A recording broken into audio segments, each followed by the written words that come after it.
Speaking of compositions, as I mentioned, that the earliest form of compositions or songs were the shlokas that were chanted in simple tunes in the Vedic period. So in the Rig Ved, which was the first Ved, the chants were very simple, set to mostly 3 tones. And then as we moved on to the 4th Ved, which is the Sam Ved, this chant had become a little more refined and evolved. And now, not just 3, but more sounds were being used to form a complicated melodic line to chant the shlokas. So the Sam Vedic shlokas, which are actually nothing but the Rig Vedic shlokas so far as the content goes, are much more complicated so far as their melody is concerned.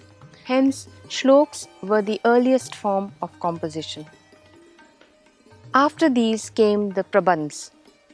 Prabandh, which started from around 700 BC, were very popular for quite a period of time until almost the 17th century AD. And in this span, we see the evolution of several types of prabandhs.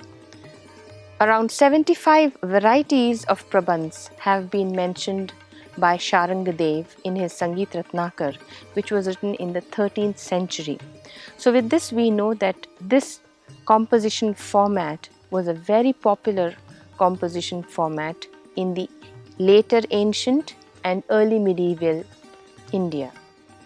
Prabandhs were structured songs which had chronological parts. One of the prabandh variety, which was known as Dhruv Prabandh, was quite popular, and this evolved into a new composition format which came to be known as the Dhrupads. Dhrupad became very popular around the 15th century under the rule of the Mughal king Akbar. This is the period when Tansen was the great musician in his court, and Tansen was a Dhrupad singer. Dhrupad singers were known as Kalavans. Another king who gave huge patronage to Dhrupad singing was Raja Man Singh Tomar of Gwalior, around the same period, the 15th century. So this was the time of a new composition format, the Dhrupad composition format. And this went on for about 2 to 3 centuries until it gave way to yet another new form, the Khayal singing. Also, let me just touch upon the fact that this was a period when the North Indian classical music was actually going through a massive fusion, as there was a lot of Persian influx or Persian input into Indian music. And many other new composition formats were also being generated as a result of this fusion.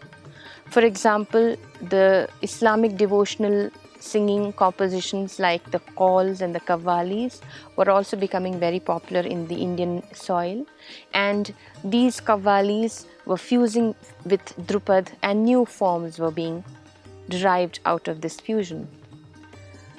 This was a very interesting period for Indian music, and this is when actually the diversion between Hindustani and Carnatic music started, because Hindustani music or the northern Indian music was getting highly influenced with the Persian music, whereas the southern part remained relatively untouched, and the dichotomy arose at this period.